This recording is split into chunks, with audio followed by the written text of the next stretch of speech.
మీ వాళ్ళే తప్పు చేస్తున్నారు. నిన్న వాళ్ళని వెంట పెట్టుకపోయి దాడి చేయించారు. సింపుల్ డీసీపీ గారు నిన్న వాళ్ళని వెంట పెట్టుకొని పోయి వీళ్ళ కార్లలో తీసుకుపోయి దాడి చేయించేసి ఎమ్మెల్యే ఇంటికి తీసుకుపోయినారు. ఎమ్మెల్యే క్యాంప్ ఆఫీస్ మీ సిఐ జీప్ లో కూర్చొని ఒక రౌడీ షీటర్ ఎట్లా మాట్లాడతాడండి? మీకు క్షేమనిపిస్తలేదా డిపార్ట్మెంట్ కు? సిఐ జీప్ లో కూర్చొని ఒక రౌడీ షీటర్ ఫ్రంట్ సీట్ లో కూర్చొని మాట్లాడుతాడు, మీడియాకు మాట్లాడి బయటికి ఇస్తాడు. It is shameful.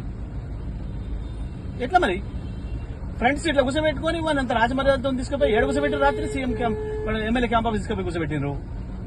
Is it the way to treat rowdies? ఏం పద్ధతి ఇది? No, it is not correct అండి. మీరు మా పార్టీ ఆఫీస్ మేము పోతున్నాము, మీరు మా పార్టీ ఆఫీస్ వాళ్ళు వస్తేనేమో ఎంతో వచ్చి సేవ చేసి తీసుకుపోతారు. మా పార్టీ ఆఫీస్ లో మేము పోతానంటే ఉదాహరణ అడిగిందండి మీరు? నో అరే ఎట్లా మాట్లాడతాడు? మీ కంట్రోల్ ఉన్నాడు, మీకు ఎట్లా మాట్లాడతాడు? వీడియోలు ఎట్లా మాట్లాడతాడు? అరే డ్రైవర్ కూడా ఉంటే మరి కోఆపరేట్ చేసి తీసుకుపోయినట్టు కానీ ఎట్లా పట్టుకుపోతారు మీరు?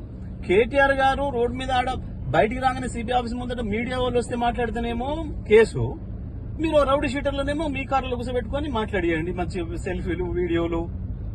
ఇది నడుస్తుంది ఇవాళ తెలంగాణలో పోలీస్. ఇది ఆ పద్ధతి పోతుంది, డిపార్ట్మెంట్ గౌరవం పోతుంది. మంచి పద్ధతి కాదు.